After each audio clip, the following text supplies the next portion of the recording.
आप सब लोगों को जानकारी, एक सेकंड, आप सब लोगों को जानकारी में है कि 7 और 8 के दरमियान रात्रि जो है इंदौर बिलासपुर ट्रेन के अंदर से एक अर्चना तिवारी नाम की युवती जो B3 AC कोच में थी, वहां से वो लापता हो गई। जब से ये मिसिंग रिपोर्ट कायम हुई है, उसी दिन से हम लोग जो है वो उस लड़की को ढूंढ रहे हैं, मगर उसके बावजूद जो है लगभग 10 से 11-12 दिन तक हम लोगों को वो ढूंढने के बाद में आज फाइनली नेपाल बॉर्डर से लड़की को बरामद किया गया है। मामला कुछ इस प्रकार है कि अर्चना तिवारी नामक लड़की जो है ये कटनी की रहने वाली है। वहां से उसने अपना ग्रेजुएशन कंप्लीट किया हुआ है। वहां पर ये जो है वो स्टूडेंट छात्रा, नेता छात्रा वगैरह भी रही हुई है NSUI से। उसके बाद में फिर ये 2 साल तक जो है वो जबलपुर में प्रैक्टिस करती थी एडवोकेट की। उसके बाद इंदौर में ये पिछले 1 साल से एडवोकेट की वकालत कर रही थी। इसी दरमियान जो है इसके परिवार वालों की तरफ से लगातार इसको रिश्ते वगैरह आ रहे थे, जिसमें इसको शादी नहीं करनी थी। लगभग 3 से 4-5 शादी के प्रपोजल आने के बाद में कुछ इश्यूज हुए, शादियां टूटी या उसको नहीं करना था, उसने ना बोल दिया। एक इंदौर में जो है इसकी दोस्ती हुई सारांश जोगचंद करके है, 26 साल का लड़का है, शुजालपुर का रहने वाला है। ये 1 जनवरी के आसपास में, मतलब 1 जनवरी 2025 के आसपास में उसकी जो है वो उसके साथ में मित्रता हुई है। और ट्रेन में ही, इसी सेम ट्रेन में जो है ये उस दिन जा रहे थे और आमने सामने जो है इनका रिजर्वेशन था, तो आमने सामने बैठे हुए थे। ये वकील थी, किसी चीज के बारे में बात कर रही थी। सारांश का भी कुछ जो है वो इश्यू चल रहा था घर पे, तो उस तरीके से उसने उससे बात करना शुरू किया। उसके बाद में बातें जो है वो और भी जो इसके लीगल इश्यूज थे, इसने अपना ड्रोन कंपनी का एक कुछ प्राइवेट लिमिटेड कंपनी बनाने के लिए ये प्रयास कर रहा था इंदौर में, तो उसके लीगल डॉक्यूमेंट को लेकर इन आपस में बातचीत होना शुरू हो गई और उसके बाद में फिर इनकी लगातार बातें शुरू हो गई। जब ये घटना दिनांक जो 7 तारीख है, उसके पहले इसके माता पिता ने और इसके बड़े ताऊ ने जो है वो एक तहसीलदार पटवारी के साथ में इसका रिश्ता फिक्स कर लिया था। उस टाइम पे परिवार के साथ में इसकी लंबी कहासुनी हुई है। उन्होंने कहा कि अब तुम अपनी पढ़ाई वढ़ाई सब छोड़ दो और तत्काल वापस आ जाओ, तुम शादी करके जो है वो तुम्हें जाना ही है। अब की बार जो है वो तुम मना नहीं करोगी और तुम्हारा जो पढ़ाई लिखाई, वो कौटिल्य एकेडमी में इंदौर में पढ़ाई लिखाई कर रही थी लड़की जो है वो, साथ में वकालत कर रही थी, तो करियर खत्म करके अब तुम्हें सिर्फ जो है वो शादी करनी है। ये इस तरीके की बातें जब घर में चल रही थी तो उसका काफी बहसबाजी हुई है।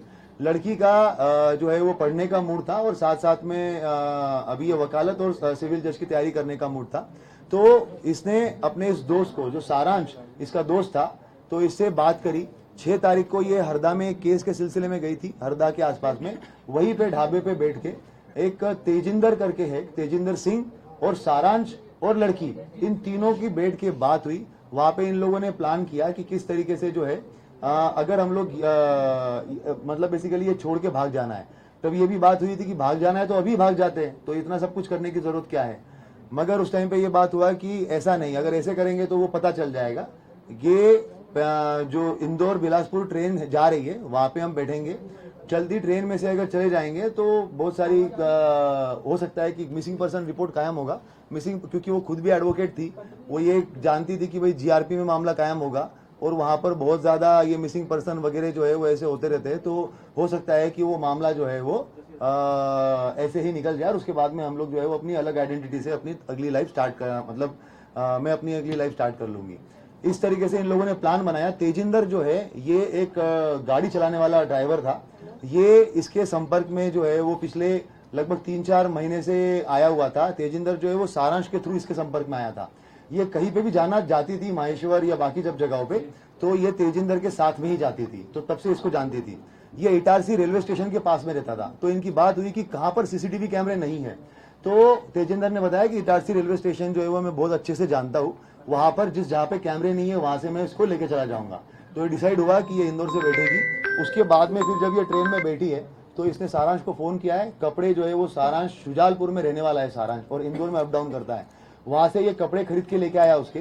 ये एक अपनी XUV 700 XUV गाड़ी से जो है वो बाय रोड वहां पे इटारसी तक आया और नर्मदापुरम तक आया। नर्मदापुरम में इसको तेजिंदर मिला।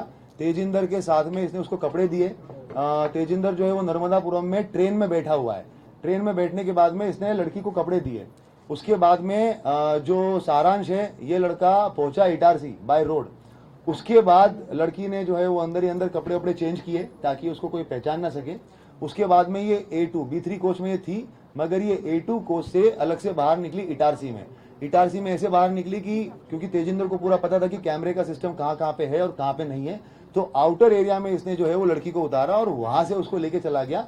और बाहर जो है वो सारांश वेट कर रहा था, सारांश वेट कर रहा था, तो वहां पर उसने जो है वो लड़की को लेके जाकर सारांश को दे दिया। लड़की ने अपने मोबाइल और घड़ी जो है वो तेजिंदर को दे दी और बता दिया कि भाई इसको जो है ये आपका बागतवा और मिडघाट वाला जो एरिया है उस तरफ कहीं तो फिकवा देना ताकि ये बात हो जाएगी। तेजिंदर से उसने ये भी बात की थी कि हम लोग 3-4 लड़कों से एक रिपोर्ट लिखवा देंगे कि भाई कोई तो लड़की वड़की जो है वो यहाँ पे गिर गई है करके ऐसा, और ट्रेन में जब आगे गाड़ी वाड़ी रहेगी तो वहां पर हम लोग जो है वो कंप्लेंट करवा देंगे। ये सारी बातें हो गई और उसके बाद में उसको मोबाइल और घड़ी वगैरह दे दिया। लड़की जो है वो सारांश के साथ में आगे चली गई। कोइंसिडेंटली सारांश ने एक व्यक्ति को भी साथ में लेके आया था, तो वो भी उसको भी हम लोगों ने राउंड अप करके उससे बयान लिए हुए हैं, वो चश्मदीद गवाह है। उसके बाद में घटना ये हो गई कि तेजिंदर को उसी टाइम पे दिल्ली की पुलिस उठा के लेके चली गई। क्यों? कारण तेजिंदर जो है वो किसी फ्रॉड के मामले में आरोपी था। तो उसी रात, सेम रात को 1 बजे जो है वो ये घटनाक्रम होता है और अगले 1 घंटे में तेजिंदर को पुलिस उठा के लेके चली जाती है। अब जब ये पूरा मामला हमारे पास में आता है, लड़की जानबूझ के सामान पूरा के पूरा सीट पे छोड़ के गई ताकि हम लोग ये सोचे कि लड़की हो ना हो कहीं पे गिरी है, वो कहीं पे भागी नहीं है। अगर भागती तो पूरा सामान लेके जाती। ये पूरा सोच के प्लान करके जो है वो सामान वहीं पर रखा गया था। उसके बाद में जैसा कि उसने सोचा था, जब हमारे पास में मामला आया, सारा डिस्कशन हुआ, बात यही हुई कि भाई सामान जो है वो पूरा के पूरा छोड़ के चली गई है। छोड़ के गई इसका मतलब कहीं ना कहीं गिरी होगी।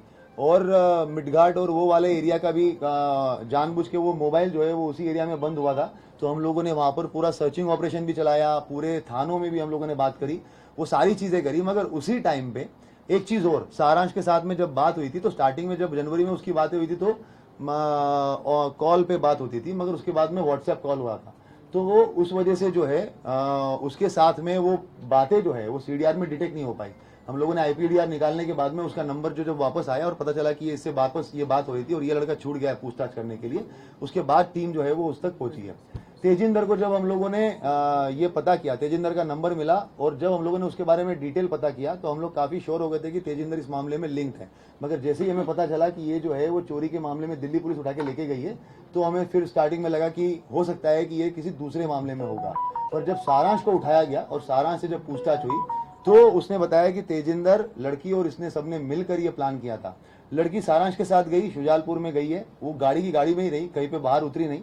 इन लोगों ने इसका चीज का ध्यान रखा कि कहीं पे भी टोल नाका नहीं आना चाहिए, क्योंकि पुलिस जो है वो टोल नाके पे भी सीसीटीवी कैमरे देखती है और अगर गाड़ी के थ्रू आरएफआईडी से अगर पैसा कट जाता है तो उससे भी जो है वो डिटेक्ट हो सकता है। तो इन्होंने टोल नाका अवॉइड किया और ऐसे ऐसे रास्ते से गए जहां से टोल नाका नहीं हो।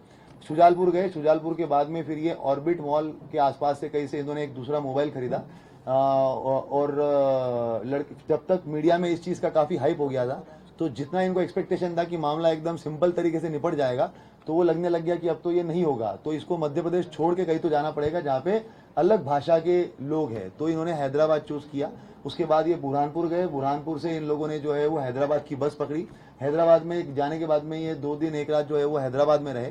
फिर जब मामला और ज्यादा हाइप पकड़ने लग गया तो जो सारांश है, ये ड्रोन का जो एक नया स्टार्टअप इसने डाला हुआ है और इसका जो क्लाइंट बेस है वो नेपाल में भी कुछ है।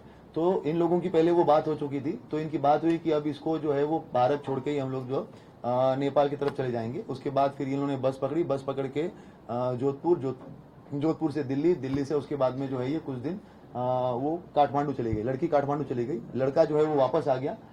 और लड़के ने ये भी किया कि जो इसका मोबाइल था उसको जब मेन टाइम था उस टाइम पे उसने एरोप्लेन मोड पे करके पूरा के पूरा बंद कर लिया। बाकी टाइम में मोबाइल जो है वो अपना वहीं पे रखकर और दूसरी सिम इशू करवा के पिता के नाम पे उस मोबाइल को उसने पूरा टाइम चलाया, क्योंकि जब सारांश का नाम अगर आए तो मोबाइल जो है वो इंदौर में ही दिखे और उसके ऊपर कोई शक ना जाए। और पिता की अलग से, क्योंकि नई सिम थी, वो तो कुछ कहीं पे कुछ कनेक्शन था ही नहीं उस चीज का, तो वो सिम जो है वो उसने अपनी अलग से इस्तेमाल करी। काठमांडू छोड़ के ये वापस आ गया। उसके बाद में 3-4 दिन तक रहा, जब पुलिस ने इसको राउंड अप किया हम लोगों ने सारांश को, और उसके बाद में जब चीज़ें निकल के आई तो उसके थ्रू नया नंबर जो था उसका, उससे बात कर और उसको वहाँ से बॉर्डर तक बुलवाया गया, और बॉर्डर पे लाखीमपुर खीरी पुलिस की मदद से हम लोगों ने जो है वो लड़की को बरामद किया। बरामद करके जो है वहाँ से दिल्ली, और दिल्ली से अभी सुबह सुबह फ्लाइट से यहाँ पे लेके आए हैं। अगर कोई अलग और कुछ सवाल पूछना चाहता है तो आरक्षक की क्या भूमिका रहेगी? एक एक करके पूछते हैं। हाँ, आप इसका मास्टरमाइंड कौन है इसके? पहले इनका क्वेश्चन का जवाब दे देता हूँ। फिल्म देख के वैसा कुछ नहीं है। लड़की एडवोकेट है, पहले भी छात्र नेता रह चुकी है, सिविल जज की तैयारी कर रही है, काफी कुछ चीजें उसको पता है। जीआरपी का काम करने का तरीका, डीएफ का काम करने का तरीका, मिसिंग पर्सन का कितना इंपॉर्टेंस होता है, क्राइम का कितना इंपॉर्टेंस होता है, 363 का कितना इंपॉर्टेंस होता है, ये सारी चीजें उसको पता है। तो जो प्लान बना है वो तीनों लोगों ने मिलकर आपस में बना के और उसके बाद में फिर एग्जीक्यूट किया। तेजिंदर जो है ये सारांश जब इंदौर में रहता था लगभग 2021-22 के बीच में, तो आमने सामने रहते थे। उस टाइम पे इन लोगों का कुछ पैसों का लेन देन हुआ था। तेजिंदर ने काफी लोगों से उधारियां लेके रखी थी, तो उसमें सारांश से लगभग 2 से 2.5 लाख रुपए लिए हुए थे। तो वो जो पैसों का लेन देन था वो उनका चल रहा था, 2.5 लाख रुपए वो दे नहीं रहा था। तो उसी चीज के लिए फिर ये काफी बात होने लग गई, तो ये उसका ड्राइवर बन गया, और उसके बाद में फिर उस चीज का कि भाई तुम्हारा जो पैसा दिया उसी में से कुछ निकाल लो। इस तरीके से वो तेजिंदर जो है वो इन्वॉल्व हुआ। राम तोमर वाली बात मैं पहले कंप्लीट कर लेता हूँ। राम तोमर जो है गुमशुदगी वाले मामले में कहीं से कहीं तक इन्वॉल्व नहीं है, मगर राम तोमर की जो पहचान है वो लगभग ग्वालियर जबलपुर में जब लड़की प्रैक्टिस करती थी उस टाइम पे किसी के थ्रू ही लड़की से हमने बातचीत करी है। आप भी अलग से अभी बाद में भी उसे जब भी बातचीत होगी तो जानकारी में आएगा। लड़की का कहना है कि राम तोमर को आज तक उसने चेहरा भी नहीं देखा उसका, मगर राम तोमर उसको लगातार फोन करता था, और उसने बीच में 3 से 4 बार उसके टिकट्स बना दिए थे, जो एक भी टिकट में वो वापस गई नहीं है। उसका ये कहना था कि तू ग्वालियर आ जा और ग्वालियर में जो है वो प्रैक्टिस कर। वो थोड़ा परेशान थी उससे कि वो बार बार फोन क्यों करता है करके। जब वो ऑफिशियल काम है तब तक तो ठीक है, पर बार बार फोन क्यों करता है। मगर जो गुमशुदगी वाला पार्ट है उससे राम तोमर का कुछ भी लेना